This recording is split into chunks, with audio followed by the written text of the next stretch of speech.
Well, this week on the Butcher Block, we're really going to mix it up a bit, and I've moved out of the studio, out here to my own house, and we're going to be making a very unique product called Jalapeno and Cheese Bear Kielbasa. Now, the first thing we need to do is grab the meat out of our Cool-A-Buck walk-in cooler system here. Just going to unzip it from the top here. That's a unique feature about this walk-in cooler. You can unzip from the bottom so you can walk the whole way inside of it, or you can unzip from the top here so you can just reach in. You can see we got a ton of room in here. I mean, I got enough room over here that I can hang a couple deer right here. I've got shelves full of meat right here because we're going to be making a lot of different products this week.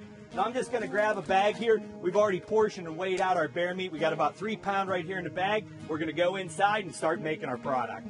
Now that we've taken our bear meat out of the vacuum bag and we've cleaned it up a bit, we're going to unfold our plank cutting board here, and we're going to take our pieces of bear meat, and it's really important just to trim all of this fat off the outside, because just like any wild game meat, you're not going to want that fat in there. If you do want to add fat, go down to the local grocery store, get some good 50-50 trim or some back fat and add that. Now we've already portioned out our high mountain kielbasa seasoning, and we're just going to shake it right over top of the meat and try to evenly distribute it. Then we'll add a little bit of water just to mix and blend those seasonings. Right, now that we have the seasoning mixed well with the meat, now we've already diced up our jalapenos, we've already portioned out our cheese, but remember, we don't want to add that now, but whenever we're going into the grinder, because you don't want to grind that cheese up really fine. The whole idea with that cheese is to keep it chunky.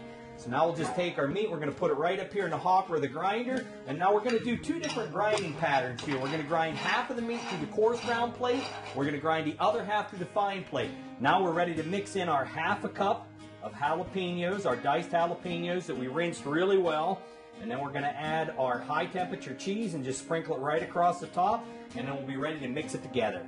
Now a couple of key points that I really want to stress to you about making this product. Number one, make sure you trim all the fat off the outside. I don't care what anybody says, bear fat is nasty tasting and you don't want it in your finished product. Number two, anytime you know that you're going to be making a sausage product, clean your casings first, get those casings out, flush them really well inside and out, let them rehydrate. It's going to make the stuffing process a lot easier. Number three, make sure you put a little bit of moisture in there whenever you're mixing the seasoning in. That way it starts breaking that seasoning down, penetrating into the meat.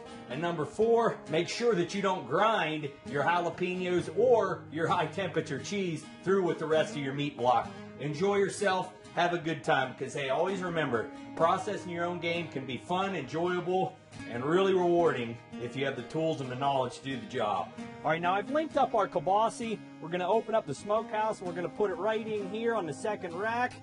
We're going to shut the door. Now I've preheated the smoker to 160 degrees, and I've turned on the smoke generator right away, because while that casing's wet, we want to begin adhering that good Bradley natural smoke flavor right away. Now after I've left it in there for about 2 hours and let that smoke set, I'm going to turn the temperature up to 180 degrees and finish bringing the product up to 150. If you'd like more information about home processing, be sure and visit my blog page at loveofthehunttv.com.